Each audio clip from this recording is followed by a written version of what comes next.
Shalom Bapak Ibu, Saudara-saudara yang dikasihi Tuhan Yesus Kristus. Puji Tuhan, pagi hari ini kita boleh bangun dengan tubuh yang segar, menikmati hari yang Tuhan jadikan bagi kita. Sebelum kita beraktivitas sepanjang hari ini, kita bersama-sama membaca dan merenungkan firman Tuhan. Mari kita berdoa. Tuhan Yesus, terima kasih, anugerah-Mu cukup bagi kami. Terima kasih Tuhan, Engkau membangunkan kami pagi hari ini dengan tubuh yang segar. Dan sebelum kami jauh melangkah menikmati hari ini, kami rindu untuk membaca dan merenungkan firman-Mu. Tuhan memberkati kami. Dalam nama Yesus Kristus. Amin.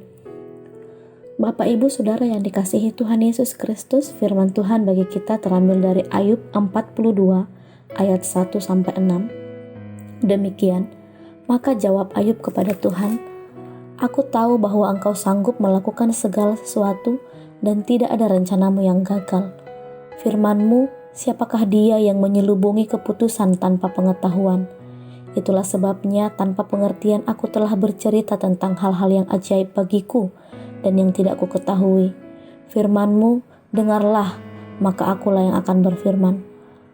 Aku akan menanyai Engkau supaya Engkau memberitahu aku. Hanya dari kata orang saja aku mendengar tentang Engkau, tetapi sekarang mataku sendiri memandang Engkau.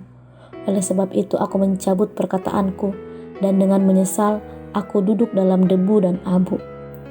Tema perenungan kita pagi hari ini adalah tidak ada rencana Tuhan yang gagal.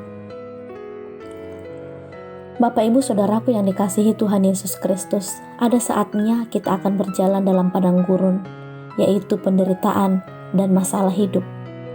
Tetapi ada saatnya pula kita akan berjalan di padang rumput yang hijau, di mana ada kesejahteraan, sukacita di dalamnya.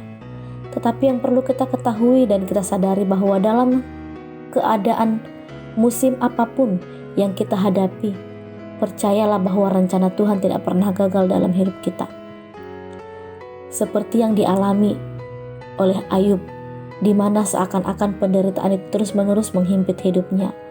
Tetapi jelas bahwa masalah yang begitu berat yang dialami oleh Ayub tidak menghentikan rencana Tuhan atas dirinya, yaitu mencurahkan berkat atas dirinya dan menjadikan dirinya kesaksian kepada semua orang. Apa yang telah Tuhan firmankan bagi kita tidak akan keluar dengan sia-sia, tetapi Tuhan akan menggenapi rencananya bagi hidup kita. Kita akan belajar beberapa hal penting tentang rencana Tuhan terhadap Ayub. Yang pertama, Ayub mengerti bahwa semua yang dia alami ada maksud dan tujuan Tuhan. Di dalam ayat 2, dari pasal 1 sampai pasal 41, hampir menceritakan tentang penderitaan yang dialami Ayub. Pada pasal 42 ini, Ayub baru menyadari akan rencana Tuhan, yaitu Tuhan ingin menjadikan Ayub menjadi hamba yang kuat, dan hamba tetap setia dalam iman kepada Tuhan ketika menghadapi proses. Begitu juga dengan kehidupan saudara dan saya. Bagian yang kedua adalah Tuhan sanggup. Tuhan tidak akan pernah memberikan kita proses di luar kemampuan kita. Yang perlu kita pikirkan bahwa Tuhan itu baik, dan Dia adalah gembala yang selalu menuntun kita dalam situasi, kondisi apapun. Mazmur 23 ayat 1 sampai dengan 6. Kita tidak boleh mengandalkan kekuatan kita. Yang perlu kita lakukan adalah berserah dan percaya bahwa Tuhan itu mampu menolong kita. Keinginan iblis menggoyahkan iman Ayub melalui berbagai penderitaan dahsyat ternyata gagal diwujudkan.